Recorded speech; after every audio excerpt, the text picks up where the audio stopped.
far. That extra gear, the first 3 steps. Huge strides in the performance. That I might not be the player I am today. Welcome to another episode of Behind the Gear, and today we are sitting with Matt Murphy, and Matt is a returning guest, beautiful blonde hair, blue-eyed young man. Stop it. Little Rougean. No, but Matt, obviously, Matt, last time you were here, we kind of chatted a lot about like kind of minor hockey and where you played and kind of, you know, your path on getting to where you are now. But for those who don't know, where are you currently playing? What, who you representing? I'm representing Northland College right now. It's kind of a smaller D3 school in Wisconsin, kind of right on the Wisconsin-Minnesota border. Yeah. Now, through your hockey kind of journey or, you know, career, whatever you want to call it, you've seen some pretty cool spots. Like lived in Toronto, had your own place in Toronto. You went out to, I think it was Colorado for a bit. Yes, like Salt Lake City. Sorry, Salt Lake City, yeah. And then now Wisco. Like, so, I mean, going through all those places, and obviously, I mean, you look back on it now, I think every time you went, you were like, a little nervous, new place. But how much does it kind of change it just going to a new city and kind of like just embracing it? I kind of loved it. I mean, it was always, you always have nerves going in just because it's a new situation, and I'm a pretty high strung guy to begin with. So as you know, no shock there. Yeah. But in the end, I usually loved it. Like Utah seems like kind of a different place, but I loved it. Like up in the mountains, it was beautiful. Facilities were great. Yeah.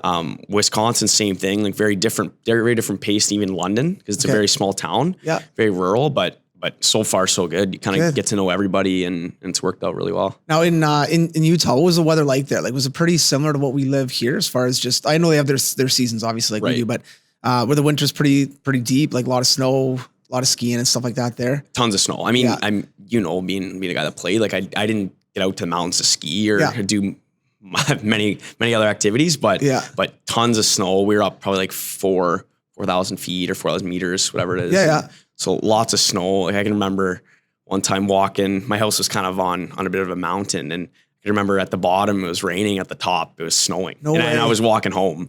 So really? Yeah, at my house it was snowing, and when I left the rink it was raining. That's pretty cool. It's crazy. So you went from spring to winter in one walk. Oh yeah.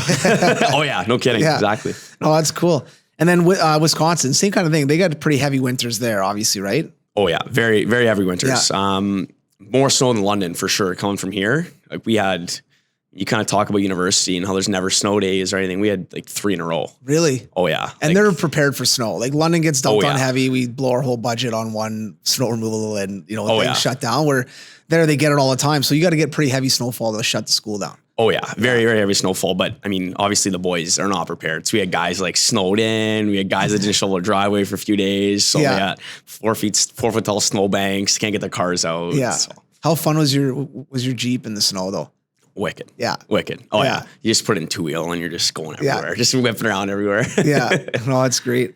One thing too, like I kind of talk to people about this all the time. You said like Wisconsin, small town, little like university town, and the pace is different. And how weird was it going from like Toronto and then obviously living in London to going to like a more laid back pace? Was it a different transition? It's all so different. Like, I mean, you've been around the block, right? So you kind of know like Toronto's very, everyone's kind of on their own page. Like you don't socialize like day to day, and London's kind of a good mix of both. Cause I mean, the environments that we're in, we kind of know everybody, but and then you go to Wisconsin where it's small and the school's small, whereas like I know everybody. Yeah. Whereas like you don't get that in Toronto and London. And but I kind of loved it. And that was in my decision to go there. That was another thing that I was kind of, and we talked about it a lot.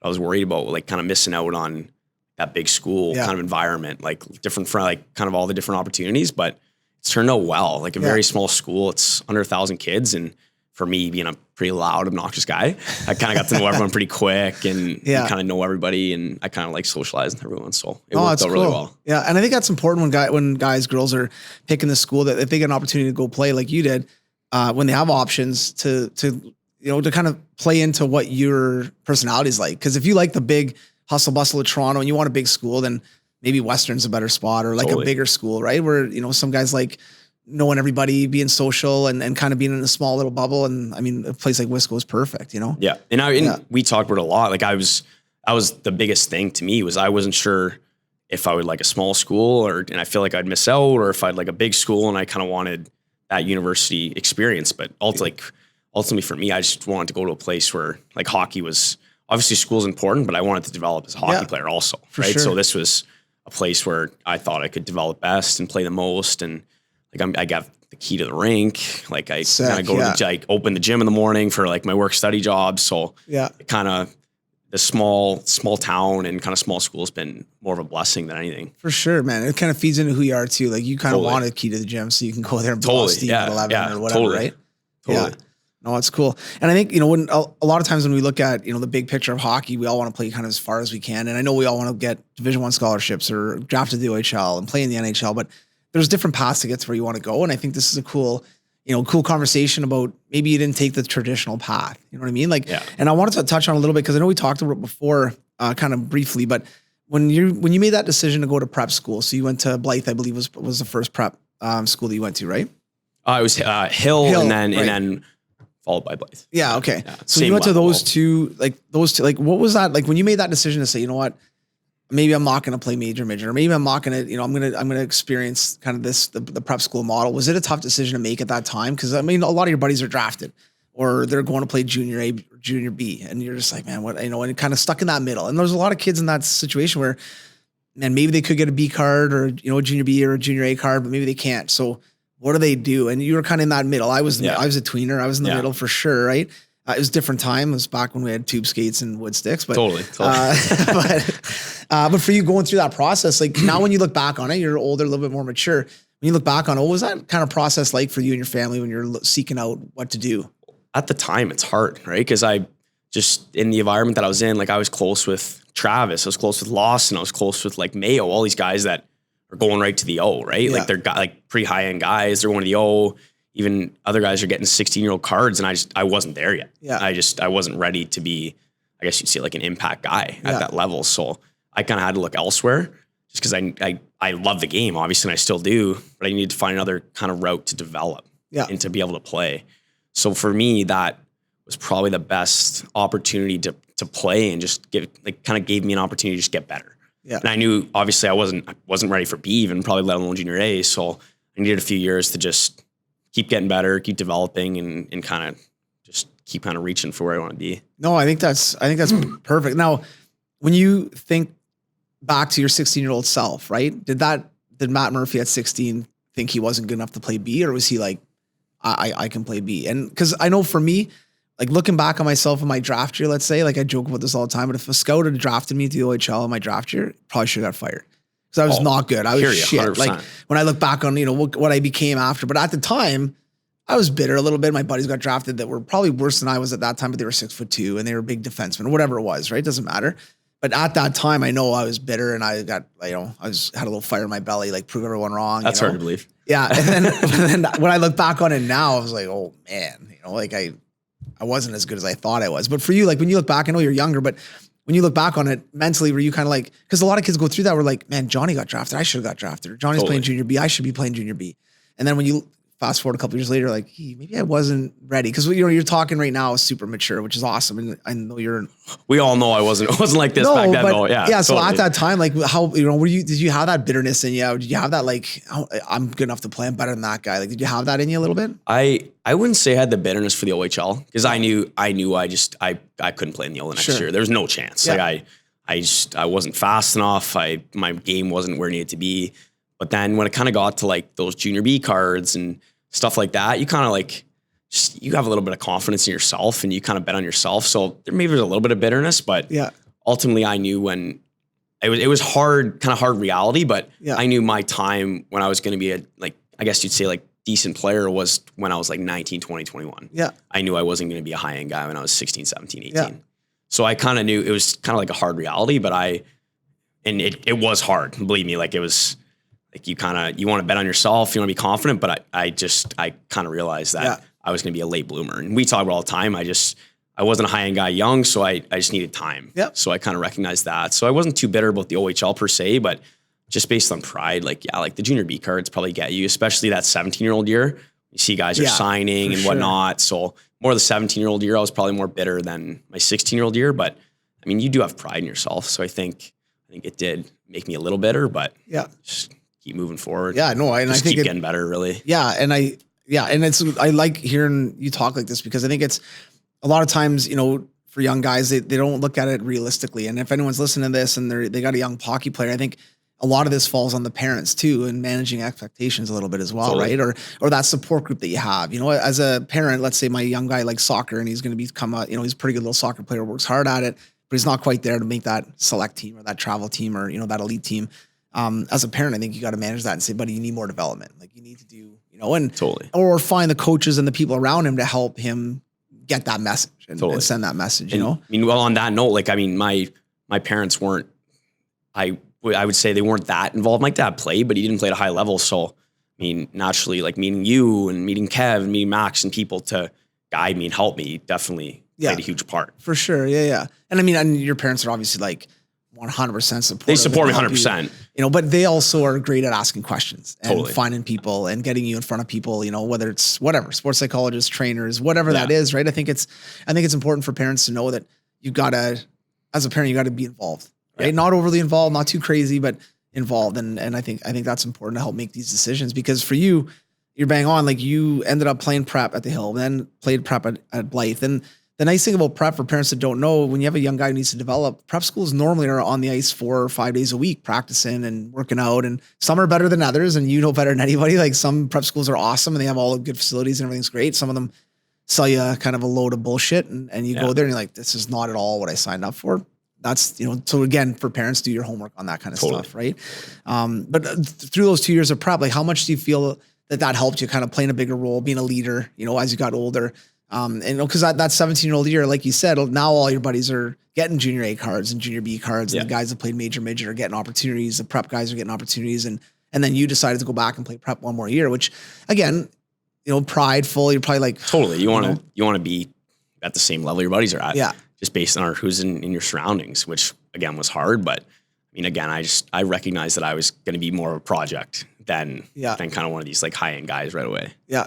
And then for you, how much do you think those 2 years, like doing those 2 years of prep school, do you think that really kind of helped kind of set you off a little bit as far as just being on the ice a lot? Like I said, being a bit more of a leader, getting a little more confidence in your game, things like that. Did that kind of help set you up a little bit better? I think in some ways it did, but I think it was hard because I feel like if you're in London and you want to, like, say your goal is to get to junior B, I feel like you might be better off to stay here. But like my goal is to just get to the highest level I possibly could. So I think for that, it set me up well and kind of developed me more as a person than even like a player. I think I took pretty good advantage of like the opportunities I was given as far as ice time and extra facilities and whatnot. But I think the biggest thing was just developing as a person. Like you kind of knew that I was kind of like somewhat a little bit of a mama's boy, probably still to this day, a little bit. Right. But I mean, it was good to just kind of get away and live on your own and kind of develop as a person and kind of be put in different situations just to grow. Yeah. And then I think that in turn translates to how you act on the ice, how you work, how you can kind of work independently. So I think that kind of eventually leads into helping you develop as a player. Yeah, I think I 100% agree with you. And I encourage, like, as a parent, knowing your kid. Yeah. But maybe at 16 years old, it's good for them to go away. Totally. And like, totally. Realize how to make their bed. And I think as a parent, you got to set kids up so they know, like, how to cook, how to do laundry. Like, there's some kids that go away that have no idea how to do anything. Well, you go to college and a lot of I just saw it this year. I'm 22 in residence with kids that are like 18. Yeah. I'm like, holy smokes, man. Like, you don't know how to cook. Like, you don't know how to, like, but I mean, would you not agree that at 18 years old, you should know how to cook? You should know how to do laundry? It's super helpful. Even nowadays, like I'm totally, like, we got kids on meal, even most guys on our team are all on meal plan. And like, I got out of it because I kind of recognize my own needs. Like I wanted to eat like an athlete. So I didn't want to eat like, you didn't want to put on your freshman 15? Yeah, totally. So I definitely not. Right. So, so I was cooking by myself and cooking in our kitchen and stuff. And it just, again, like I kind of knew what I wanted to do. And I feel like I had a decent grasp of how to get there. Yeah. So I thought to be the best hockey player I could be, I had to cook for myself. Yeah. And kind of get those nutritional needs and stuff. Yeah. So I think that those years living away helped me even now, like going over to college and kind of just being ready for it. Oh, and I think tipping your hat to your parents a little bit, who kind of set you up, right? Like knew that, hey, you got to learn how to cook. You got to learn how to do laundry. Not that you're great at any of this stuff. I know definitely mix your colors. Laundry, ask anyone that knows me well. And you're basically probably eating, like, let's be honest, like chicken breasts and rice. My mom's probably making it too. I mean, my mom's still making it. Actually, that's a lie. Yeah.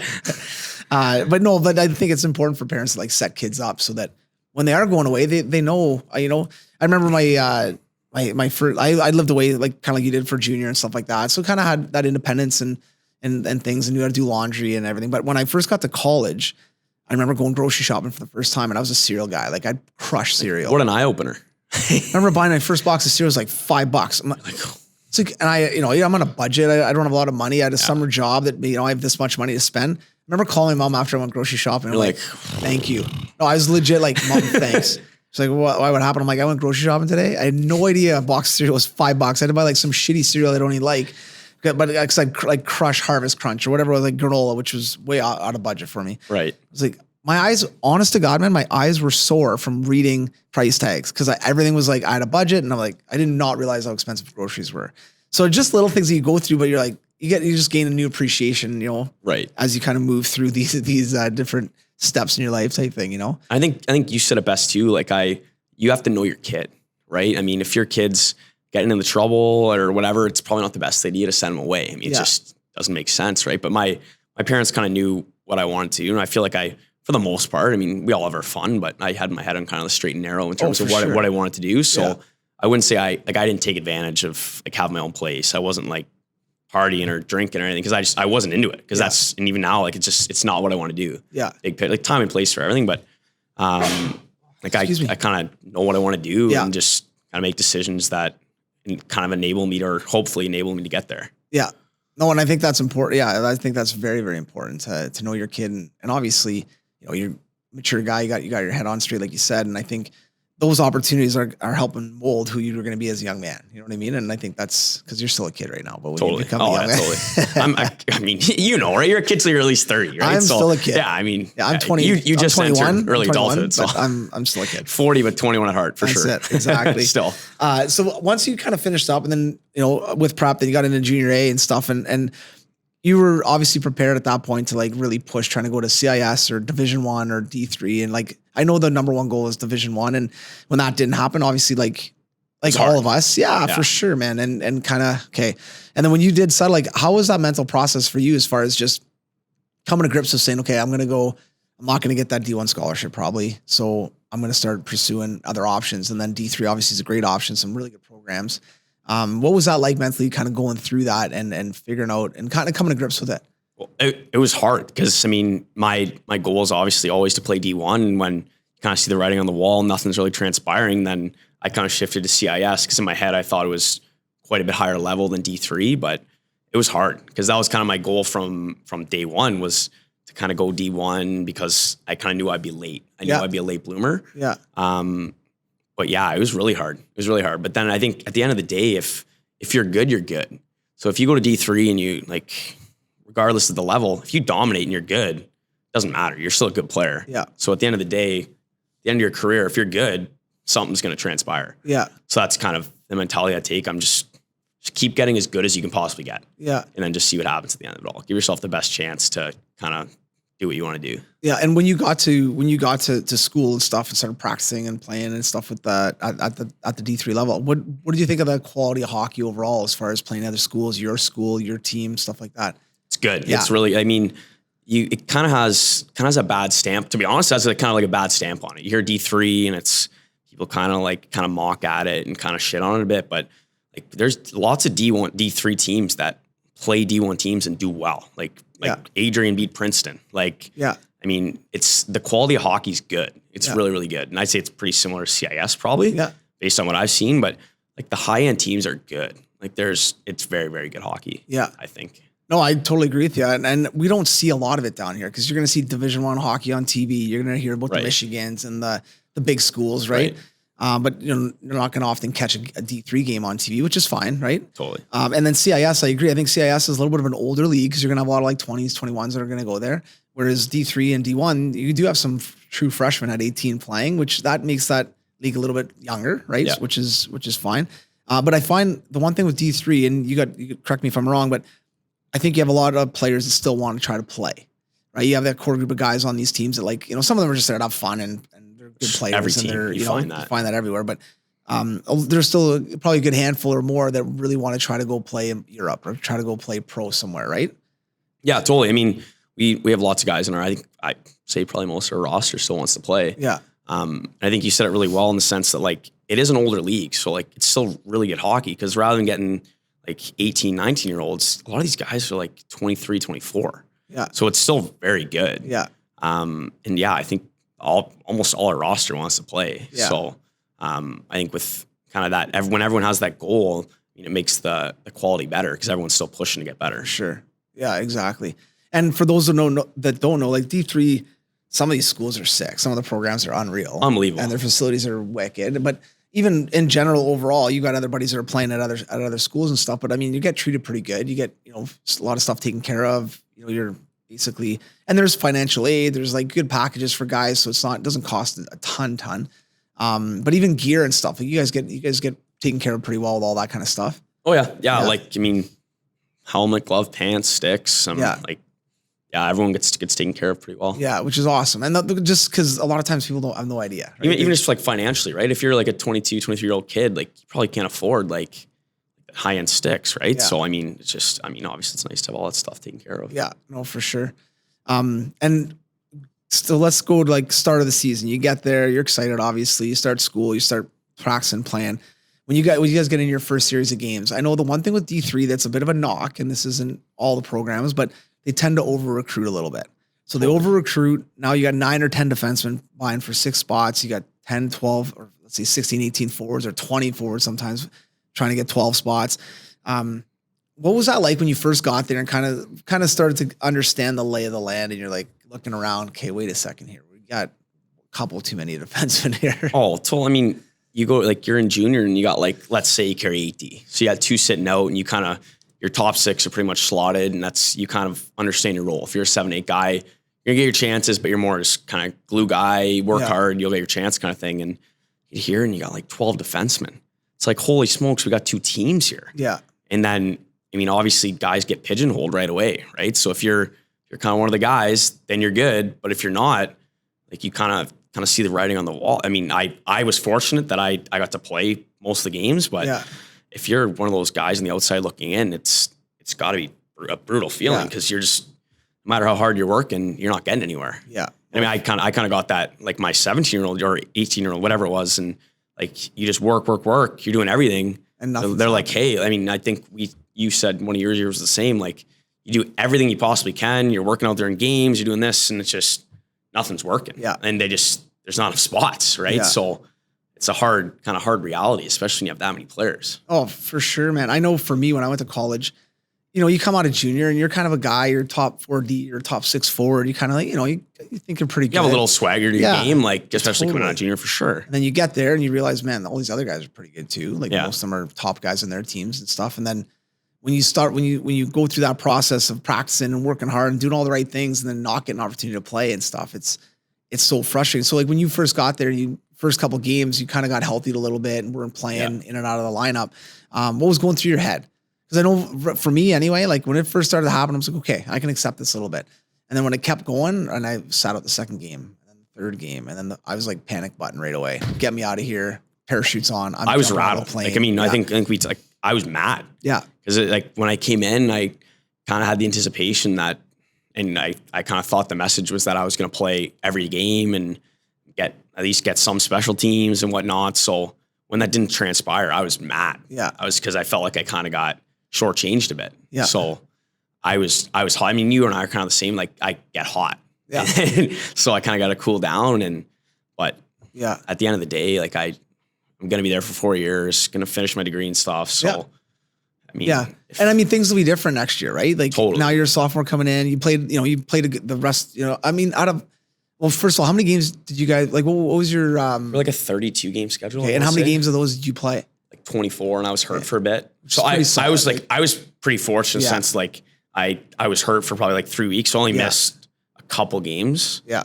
I really have nothing to complain about. I only got healthy like 1 or 2 games. Yeah. But I mean, it's a pride thing. Oh, right? 100%, I mean, being like, man. I'd like to think I'm like, especially when you get in game mode, decently competitive guy. Yeah. And like, it's just, I kind of see red, and you think it's big picture. It's probably not even going to remember this 4 years down the road, but at the time it's like just seeing red. Oh, in my freshman year, I was at Alabama Huntsville, and I think, let's say we played 32, 34 games, whatever it was. At my first year going to Alabama, I knew it was going to be a D1 program the next year. So it was a D2 program my first year. We had a good team. We were probably going to had a good chance to go to the final nationals or whatever. But which was fine. We had a good team. We had a lot of good players. Again, I look back on that. Me then, I was not as good as I thought I was. But at the time, you're on par with your peers. You're trying to keep up, and I worked my tail off. But I played 11 games that year out of whatever. And every single game I missed. So you got to think, I don't know, 23 games. I went to the coach's office every single game and knocked on his door. And our coach is a different cat, so he'd give me some bullshit answer like, "Oh, yeah, I just got to keep working hard in practice." Right. Some practice he wouldn't even be on the ice. So I'm like, I'm working my tail off. But you're like, buddy, you don't even see what I'm doing. Right. Like, so you're blowing smoke up my ass here. Yeah. But every single game, so by the end of the year, he wouldn't be at his office. Like, he'd just be dodging me. So I couldn't find him. And I'd wait for it. I'd find him. I'd eventually find him in the stands or somewhere and then make him give me an answer. So for young kids out there, my thing was like, I wasn't trying to be an asshole. I wasn't trying to push on him. I was just, give me an answer. Tell me what I need to do to get better. I want to get better. I'll do it. Just tell me every day. Like, if you want me to fill the water bottles, just tell me. I'll do it. Totally. And it's like, what do I need to do, man? And by the end, it just became kind of a bit of a joke. Like, can I find him? Like, let's play cat and mouse because that's fun, right? So, yeah. And then I don't know if Michigan trying to find him in 6,000 seats. Exactly. Like, it was brutal, man. And then the one of the last games of the year, I ended up kind of being in his office, like just what I need to do to get better. And he literally was like, he was done. He broke. He was just like, nothing, Dwayne. Like, you're working hard. It's just, I'm loyal to the seniors and give you the call. And now I get it. Like in college, there's loyalty to seniors and juniors and stuff. And they're going to play ahead of you, even if they're not that good sometimes, depending on the coach, obviously. In my case, like, but why couldn't you just tell you that? Just tell you, and you're like, hey man, like, you're going to play every if you're a coach game. and you're just honest with me, I'll be like, okay, totally. I'll just keep doing my thing and I'll get my sniff. And just, that would have been nice for you to know, just like, hey, you are going to get a chance. Like, it's not going to be like this for 4 years. That would have been nice for you to know. Yeah. But I was ready to transfer out. I was looking at options to transfer. We had a couple guys quit. Like, I'm sure you guys did. A couple guys quit, a couple guys transferred out. So I was like, I'm out of here, man. I was so hot. And then I'm glad I didn't. It all worked out well as far as just, just like you said, like, okay, I'm done my first year, went back to second year, way more confidence, played every game from then until the end of my career. And it was, I'm really glad I stuck with it.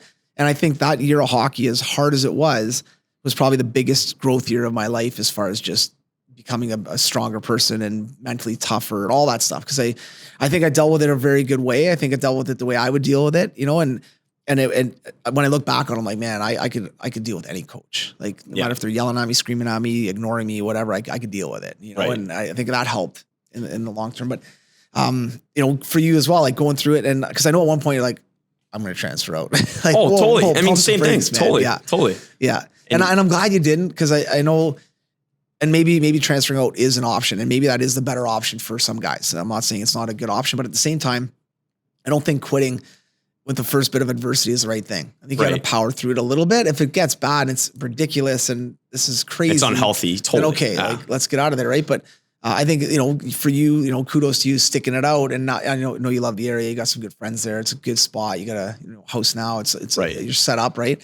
I'm sure this year going in, you're way more comfortable and way more excited to get there. You know what to expect. And, it's it'll be totally different for you, I'm sure. Right. But I mean, like you said, it is hard. Cause I mean, I felt like if you kind of not that I felt like I got like screwed over by any means, cause I wasn't ready, but when you kind of just like every year's like, keep getting fucking dogged a bit. You're like, again, it's just like, there are times, everyone knows in their career, there's a time where you're just like, holy smokes, like again, like really, like I'm getting dogged again.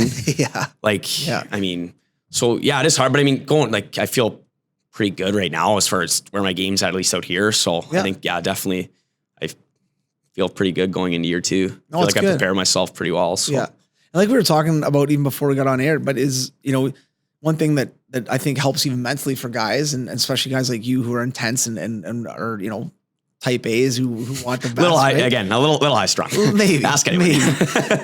But is seeing that improvement every summer, right? Or every off season, or every season, looking at the whole year and saying, man, I got better this year. And looking at the next season, I got better this year. I think that's important too. Just going in a little more confident, man, I worked on this summer and this helped. I worked on my speed. My legs feel better. I feel quicker. I think those are important. Again, you got guys I'm sure that you play with are going to come back like, how was the summer? Man, I worked a full-time job. And Totally. get a chance to train much this summer. And that happens, right? And so there's both sides of that spectrum. Whereas if you can keep kind of raising that bar and keep pushing up that hill, you get more confidence. You're getting better all the time, which I think is huge for especially young kids, minor hockey to junior hockey to college to whatever it is. Like if you love going. it, yeah, if you love it, I always you got to stick with it. Yeah. Like nothing comes easy. Just stick with it. Eventually you'll see progression. Yeah, no, exactly. Now a small school, like thousand kids, obviously, you know everybody. So it's a little bit, you're in a like high school bubble a little bit. Totally. At times, right? What was the social aspect like as far as what was it like socially? Was there still like some sick parties, some good, were the sports teams kind of buddies and chummy a little bit? Was there some good gatherings, some good parties and stuff like that? Yeah, totally. I mean, I like to stay. I mean, you pick your spots, right? I mean, I definitely wasn't out every night, but I mean, if it's a Saturday night, you don't play for a couple of days, and yeah, totally. Like everyone saw a good time, and I think a lot of it's like that team bonding aspect too. Right? Yeah. I mean, if everyone's going, you have to make an appearance, you have to go, you have to socialize with everyone. So I'd say most of our kind of sports teams hung out together a lot. Okay. Everyone's pretty cool. Like all the sports teams kind of mingle and everyone hangs out, and everyone's pretty close for the most part. That's cool. Yeah. It is neat to talk to other athletes too, right? You see, Totally. You see kind of, and I found for me anyway, kind of stereotyped like other sports teams. You know what I mean? Like we had a little bit of a clash with the baseball team for whatever reason. And, you kind of stereotype them as like this certain type of guy. Right. And then the basketball team, we got it along that with them. They were great, but same thing. Like you kind of like, as you start hanging out with them, and I don't know, this is not putting us on a pedestal or anything like that. And some people look at us like we're complete idiots, but which probably isn't far off. And degenerates, but hockey guys are just different. Totally. Like the closest sport I've ever found to hockey is rugby or lacrosse guys. Yeah. And just like that group atmosphere, shower together, drink together, hang out together. Be close. Yeah. Like everyone's giving each other hugs and butt taps and like just stuff that's, you do that in public or at the You're airport. like, People are like, what are you doing? Yeah, totally. And it's that whole, kind of a different kind of atmosphere, I guess, or kind of camaraderie within those groups for the most part. Right. But when you got there, as far as, now you're looking at the team that you have coming back, how many key guys you guys have coming back? Are most of the guys back, or do you have a lot of guys graduate? Because one thing with college is you've got 4 years there. So some guys you're going to be with for 4 years. Some guys you're going to be with for 3 years, which is a pretty long time. A junior college, right? Absolutely. So how many guys will be back, or how many guys do you guys lose last year? I believe we lost 5 or 6. We lost our captain. So obviously he was on the back end. He pretty good player. Yeah. And amazing guy too. Yeah. Just personally helped me along quite a bit. But yeah, I think we're in pretty good hands. Like our freshman class this past, like my year was strong. Our junior class last year going into their senior year is strong. So I think we should be in pretty good hands because those are our 2 biggest classes. Yeah. So I think we should be in a pretty good spot. Oh, that's great, man. Now I know going through some like mental adversity with sitting out or not playing a lot or not getting special teams, like things that you have expectations for that don't happen. I know sometimes, I was like this, and I know you're like this, but you can be hard on yourself and you kind of take it on the chin a little bit and get down. And, so mentally for you, when you get in these dark places and you're, I suck, I'm not playing well, this is brutal. What do you do to come out of that? Do you have any kind of like tips or things that you do as far as you go stick handle, you go shoot pucks, you go for a walk, you bite a pillow, you smash the wall? Like, is there anything that kind of that you do, or you talk to somebody, or is there anything that you do kind of like helps get you kind of focused again or regrounded? I mean, there's lots of things to do. I mean, obviously you and I talk a lot if I'm in a tough spot. Yeah. And I think we talk about all the time, like having a great support network helps so much, because whether it's like you just kind of making me realize, hey, like it's not that bad, man. Like just don't just keep going. Like and kind of looking at that big picture, or just kind of things like I like to do. Like you and I talk about it a bit. Like I just really enjoy just like stick handling by myself, just like put the tunes on, just kind of puts me in my own little world. So just things like that to just kind of get away from it for a bit. And or just like, sometimes you gotta just go for ice cream or get away from it a little bit. But those are kind of most. And even having like, I think one thing that helped me a lot was, I know when I was playing pro, I ran like during the season. I would go for a run, not long, but just like that got me away. It got me, kind of checked out a little bit. Out. Exactly. It was good for my body. Obviously, I felt better when I did it, but it was more just mentally. I got a chance to kind of just a break. Yeah, exactly. And I know, like, I think at a couple of houses that you've had, like when you were living away and stuff, you set up the garage or like little stick handling area where you'd go out there and just kind of, like you said, put tunes on. And I think for young players, it's important to go for a walk or like do things. It doesn't have to be long, but things that'll help you kind of reset. And I know if you're going through getting sat out or whatever it is, it's not going to happen in a day. Or I'll say, I'm good today. Great. But it has to get, something that you kind of put in as part of your routine that's going to help get you out of this funk that you're in. Because everybody goes through slumps, man. Everyone goes through times where they're not scoring or they're not playing well or they keep getting dashes. Every game they're a -2 or -1. Yeah. Like even talking to a guy like Bo Horvat, he's had a couple of years. Where every level, it's the same. They line change. He get out for 5 seconds. They score on a back check and it gets a minus. And you could not get a minus, Yeah. But you kind of find ways to get out of that. But I think for kids, it's finding, like you said, a support group, someone you can talk to, someone that you can be open and honest with.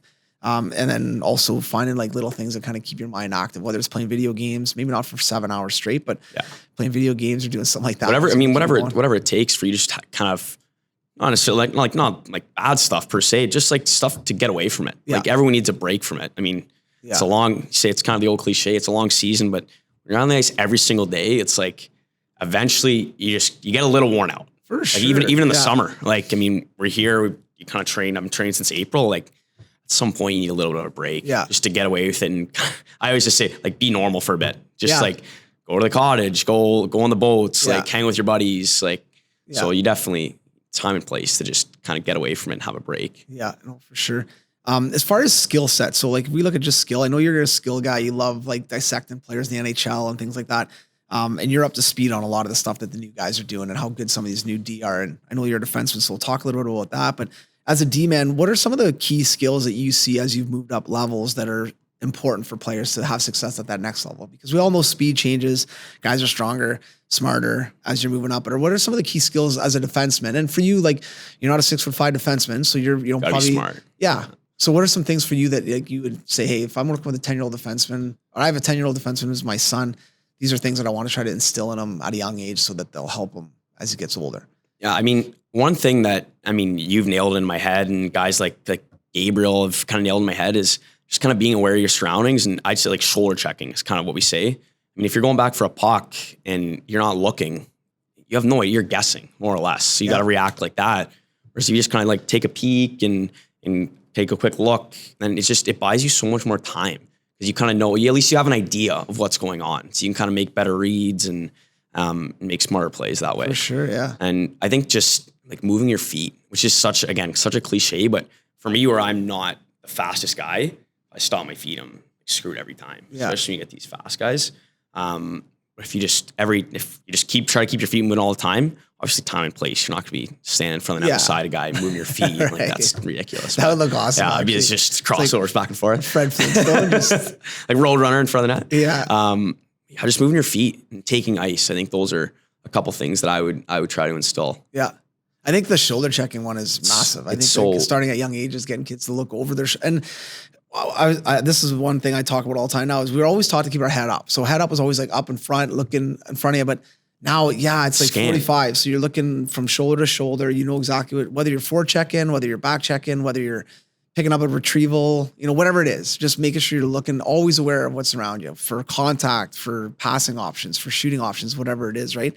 And I agree with you. I think if kids start doing it at a young age, it's natural. Just make it a habit. Yeah. Like that's what I would, if I was especially a young kid, I would try to instill that sort of thing. I mean, obviously as you get older, I would transition more into like we do it all the time, like line stuff. Like we talk about kind of like the new age defenseman and everyone is so mobile and they can walk the line and they jump up in the play. So, I mean, all these guys are so creative now. Like, I mean, that Heiskin in the playoffs, he's like toe dragging guys. He's like doing in the playoffs against like these insanely good guys. Yeah. So I think that's kind of the progression that I would lead, but I think the shoulder checking is probably, and it's an easy thing to do too. If you just think about it, like just tell your kids shoulder check when you go back, look over your shoulder. Yeah. I think it's a very easy thing that you can instill at very elementary levels. I totally agree with you.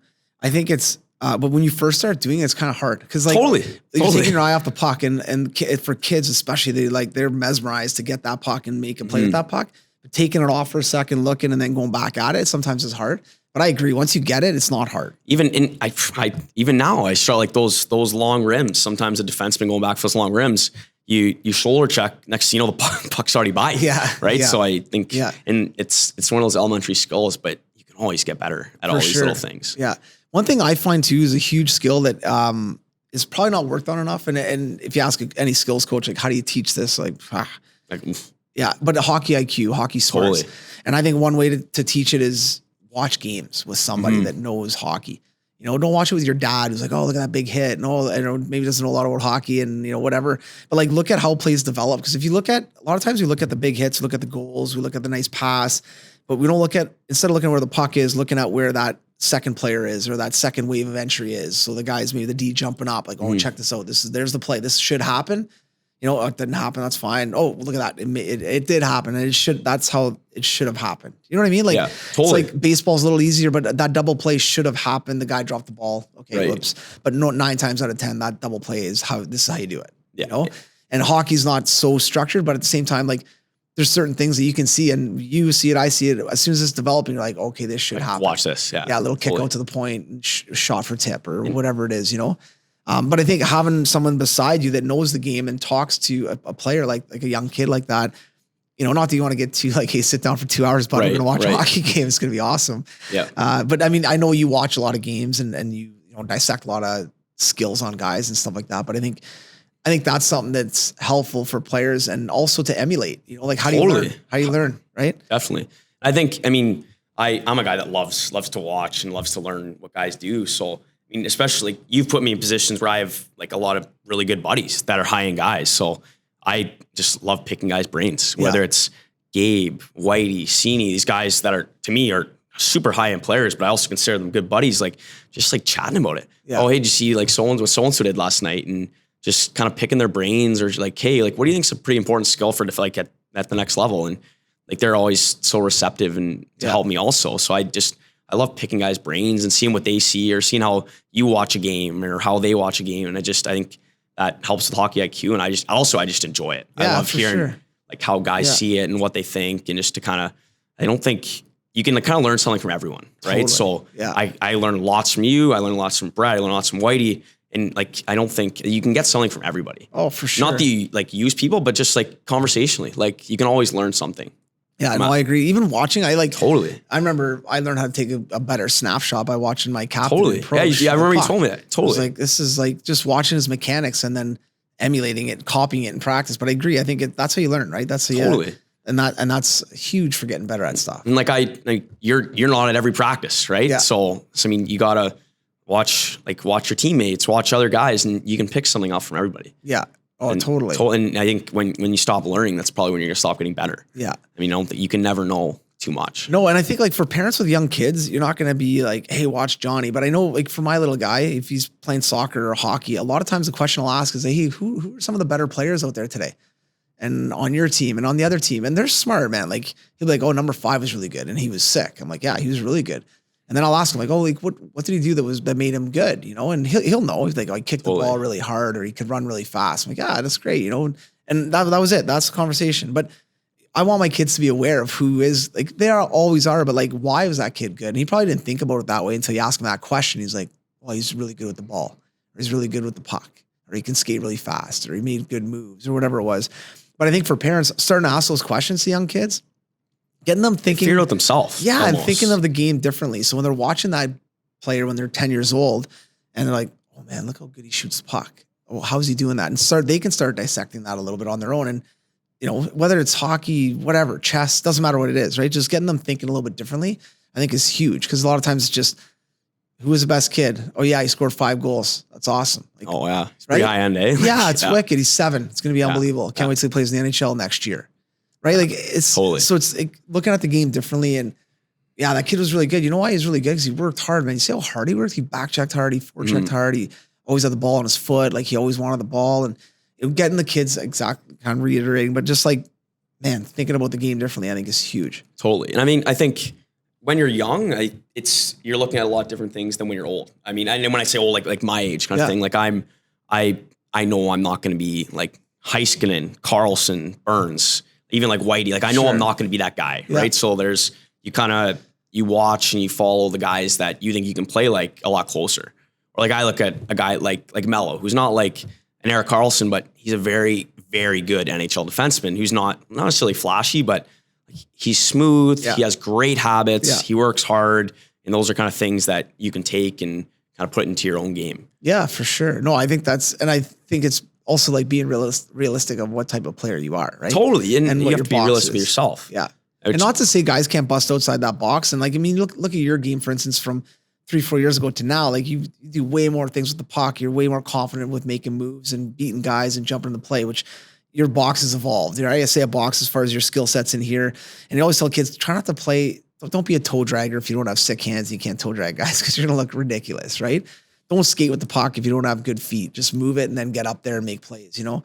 And I think as you evolve and as you get better and as you keep kind of climbing that mountain, like we were talking earlier, and keep developing, hopefully that box expands and your skill set expands. And now there's other things you're going to do, and you know, your box shifts a little bit, you know? Yeah. So, and that's just like you say, like you can kick the box down too. Like if you just keep getting better, that box keeps expanding and expanding. Which is why, again, like you watch these high-end guys, because they do so many crazy things that maybe it's just a little thing, but you can still put it in your own game. So that's kind of why I still love watching these, like your Crosbys and these exceptional players, because like you can still kind of find those minute details that you can kind of put in your own game to help you. Yeah, no, for sure. Now for you, going back to kind of going your second year of school, obviously you come back after your first year. What was your goal this off season? So looking at your off season, kind of setting it up, what was one of your main goals this summer to say, you know what, this is something I really want to hammer on, you know, and get better at, and that'll help me kind of keep developing and getting better? For me, it's speed and skating was the biggest thing. I think I would say, like, technically I'm not a terrible skater. I think my stride's probably like pretty decent, but as far as speed and being explosive and being able to move around the ice fast, that was something that I really wanted to hammer this offseason. And how did you go about doing that? So when you got back, you know, I know you had that in your head, and it's something that over the years, you know, you've always kind of worked on it, but I know this summer you really took an invested interest in, I got to get better. Right. So for some young guy coming home, like, I want to get faster. All right, get a speed ladder and skip. You'll be good. Totally. But what approach did you take, and how effective was it? Well, what I kind of did was I kind of at the start of the summer, I kind of made not even necessarily goals, but just like kind of rolled out a few things that I wanted to hammer this summer. Kind of like 3, 4, 5 things that just wanted to make sure I really improve in this area. And number one was obviously speed and being explosive and moving around the ice well. So obviously I ran it by you and Kev and Josh, and kind of sought out what you guys thought, and kind of everyone kind of thought pretty similarly. I think that kind of made sense. And so then started going on the skating trimble downstairs just to kind of hammer on like some stride recovery stuff, making my feet faster on that recovery. And then I'm working with Josh since April to just try to get fast. Like, obviously try to get, I don't profess to be an expert in how to make someone faster, but obviously I trust him and what he says. So I've just been trying to do everything he says and kind of just, follow what he says, really. Because he's obviously an expert in how to be fast, like kind of with the sport that he's in. I bring this up because I think it's important that, you know, whether you live here, you live in Wisconsin, you live in Collingwood, you live in Detroit, doesn't matter. But there's people that can help you in all those areas. Totally. Right? If you got to seek it out, you got to ask questions and do research and make sure you vet people and interview them, whatever you want to say, and make sure that they're a good fit for your kid. But I think, like Josh, I noticed it on the ice, and I talked to Josh about it. I'm like, what you're doing with Murph is helping, man. Like, his turnover's quicker. But I'm sure, like, you've become a better runner. Oh yeah. Right. Absolutely. Like, you become, like, if you're jogging or sprinting or doing whatever you're doing. Right. And I think, which is just a life thing, like just a life skill, but look fluid. Nice. Yeah. But I mean, how much is having a guy like Josh just kind of hammer on that technical piece for you and really getting you to, because even talking to Josh, he's like, no, we went back to like A's and B's, man. We were right at the beginning and just kind of relearning everything. And I always say this, but like, what comes first to kids? What comes first, technique or speed? It's technique. Totally. You can get fast, but you're never going to get your max speed if your technique's not good. So you got to make sure you keep hammering on your technique. And for you, he kind of tore you apart a little bit and then kind of rebuilt you. Totally. As far as, shattered me a little bit. Yeah. But how important was that for you in that process of getting faster? So you think of like, I want to get quicker, because a lot of guys go home, I want to get quicker. Well, then their skating coaches doing like fast feet stuff on the ice, and their off ice guys doing heavier lifts and more explosive lifts and things like that. Well, is that really what they need? Maybe. Or is it maybe going back to basics of fundamentally how to move your body quicker and how to move your legs quicker and stuff? Right. I mean, the biggest thing is like, I trust you, and I trust like the people you bring in downstairs. So I don't profess to know anything about how to make someone faster, but I trust that Josh knows, and Josh has people around him. If he doesn't know the answer, he can find someone that does know the answer, or at least can help me kind of get where I want to go. So I think that's just the biggest thing for me is just listening to people that you trust and thinking about it, and just putting all you have into it in order to kind of get where you want to be. I believe that kind of answers your question. 100%. And I think aside from like trusting people and having a support group is as a player, knowing what you need to work on. You just got to be real with yourself. Because if you come in with a blank sheet, you're like, whatever. Yeah, I'm just going to get better. How good? Yeah. Then that's fine. You will get better, like for sure, just by working hard and stuff. That's good. But man, having like every guy your level and higher that we work with, even the younger guys, the junior guys, if they're really into it and they want to do like one-on-ones or small group sessions and really hammer it, what's your plan? What do you want to work on? And then we develop a plan to help. And that's what I think a lot of times I've talked about this a bunch, but is having a plan, whether it's working out to lose weight or get stronger, more mobile or more flexible, whatever that is, or on the ice, you want to get a better shot or stick handling, have a plan. So many times I'll watch sessions and kids are out there. It's just like, it's a mess. Yeah. It's just, and I'll ask parents like, well, what are you doing in this small group session? Like, what's the plan for, I don't just come and do drills. Like, why are you wasting your money? And even with the bigger groups, like the pro guys, like there was a plan on working on like a lot of evasiveness this summer, a lot of head checks, a lot of like we talked about head movement and stuff like that, being deceptive. And then now we're getting closer to the season or closer to camp. So now we're getting into more battle and more puck protection, more down low stuff. And we had a plan for the big group, but then out of that big group, we had individuals that wanted to do extra stuff. So then what's their plan? And then you have little plans within a plan, basically, for some of these other guys, right? And I think for you coming in April and at the end of your season saying, I need to work on this, this, and this, makes it so much easier to find those people to help this, and this, right? Number one, number two, number three. But now you can find the people that can help number one, number two, number three, whether that's a nutritionalist or a speed coach or whatever that is, So it's up to the athletes to come up with that. Yeah. I mean, like some guys have it, right? You got your exceptional talents that just kind of do whatever and they have it. But if you're not that 1%, you got to be smart with how you take your steps forward. Yeah. I mean, if you're a slow guy, what do you need to do? Get faster. So obviously I consult with you and I consult with Mitch and kind of see what you guys think. And then, like you say, like you introduce me to Josh, you introduce me to Keith, and then they help me get where I want to be. Yeah. Because I mean, you're not necessarily like, you're not going to make me a better runner. No. But you seek out Mitch, who seeks out Josh, seeks out Keith, who it's just kind of like a tree, really. It's just you branch off and you find these people that you trust and help you get better. And I think for a lot of the coaches out there, you don't have to be an expert at everything. No. It'll like drop the ego a little bit. And, totally.